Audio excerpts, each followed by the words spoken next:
Mga bossing, gusto ko lang hong ipanood sa inyo, mga kababayan, itong pagpapahalaga, no? At pagbibigay ng importansya ni Pangulong Bongbong Marcos sa mga kababayan nating mga guro, mga bossing. Hindi yung tipo bang, "O sige, trabaho kayo diyan, trabaho kayo. Trabaho niyo naman 'yan, eh, bahala, o tapos na." Gano'n na lang. Hindi ho, mga kababayan. Simula sa mga magsasaka na hindi niya pinapabayaan, lalong-lalo na po yung mga manananim ng palay na pinagpagawa niya po ng halos 100 o mahigit na po, lagpas na po sa 100 yung mga naipagawang rice processing po para sa mga kapwa nating Pilipinong mga magsasaka. Ngayon, ito naman po ang tinutuunan ng pansin ng Pangulo ay yung mga guro po. Yung mga guro na napaka-importante po, no, sa bawat buhay ng isang individual. Kasi po sila yung talagang humuhubog sa bawat isang tao, eh, no? Sila po yung talagang pangalawang, tahanan o pangalawang pamilya ng bawat individual ho, mga bossing. Kaya po sa gobyerno ni Pangulong Bongbong Marcos, hindi po isa-isang tabi lang po yang mga sakripisyo ng ating mga kababayang mga guro, 'no? Tignan niyo po ang ginawa ni Pangulong Bongbong Marcos dito at tinitiyak ko po na ikaiinit ng ulo ng mga DDS itong ginawa ni Pangulo. Bakit 'to? Kasi ayaw nilang nakakakita ng magagandang, bagay o magagandang proyekto ang administrasyon ni Pangulong Bongbong Marcos. Gusto nila pabagsak para naman ang magbenepisyo ay yung mga Duterte na puro ginagawa na lang po ay paninira sa ating Pangulo. Panoorin niyo po ito. Marami pong nagsasabi, ang tanda mo na, teacher, ba't ka? Biruin mo talagang naiiyak sila, Taong 2017 po, nung nag-try po akong magpa-promote, dahil po sa kakulangan ng mga papel, hindi Mhm. Ayan, mga guro natin. pa enough yun. Hindi ako papayag na hindi masuklian ang inyong sakripisyo.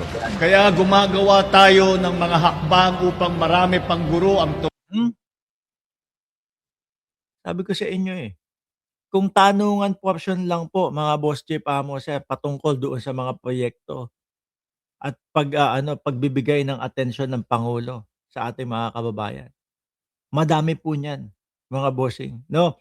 Kaya lang kadalasan ho napupunta yung atensyon po ng mga vloggers doon sa mga pinapakalat na mga fake news nung mga DDS na mga vloggers ho, mga kababayan. Kaya ang nangyayari, idinidepensa napupunta ang oras namin, ang oras ko, doon sa pagdepensa, 'no? Pero ito po, madaming proyekto ang gobyernong ito para sa mga kababayan natin, lalong-lalo na po sa mga guro.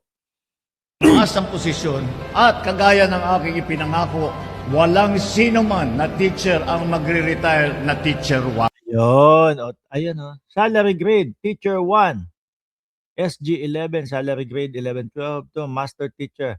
So ngayon lahat sila talagang aangat. Walang magre-retire na teacher 1 ka pa din.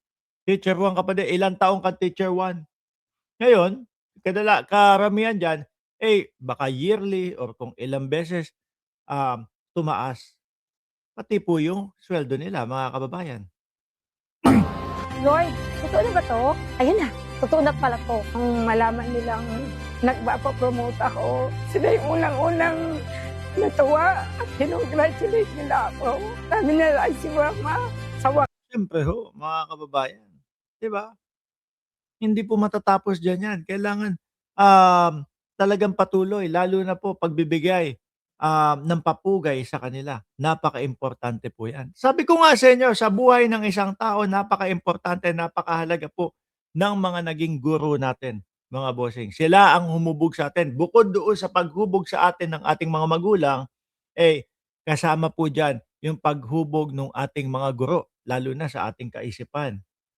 Lalo na yung mga tinatamasa nating mga, ano ngayon, kung ano yung mga tinatamasa natin, mga kababayan, utang din natin 'yan sa magulang natin at sa mga guro natin.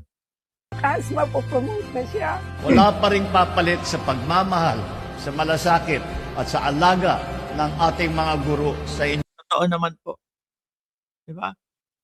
Hindi naman yung iba hindi naman magiging propesor, yung iba hindi naman magiging magaling na businessman, yung iba hindi naman magiging magaling na doktor, yung iba hindi naman magiging magaling na inhinyero, kung di po dahil sa magulang at pangalawa po diyan, yung guro, mga bossing. Inyong mga estudyante. Ako po si Teacher Lizelle C. Tosio, 23 years in service bilang Teacher 1 at Teacher 4 na po ngayon.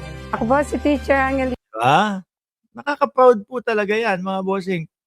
Lalo na sila ay guro. Tita Bidagatan, 37 years in service as Teacher 1. Ngayon po ay Teacher 3 na. Ako po si Ginang Emily Tito. Napo-promote sila, mga kababayan. Napaka-importante po niyan. Anyway, mga bossing, ang gusto ko lang naman po ay ipanood sa inyo yung hindi pagtalikod o iniiwanan ng ating Pangulo yung mga ganitong bagay. Hindi po, sabay-sabay lahat po aangat, mga kababayan.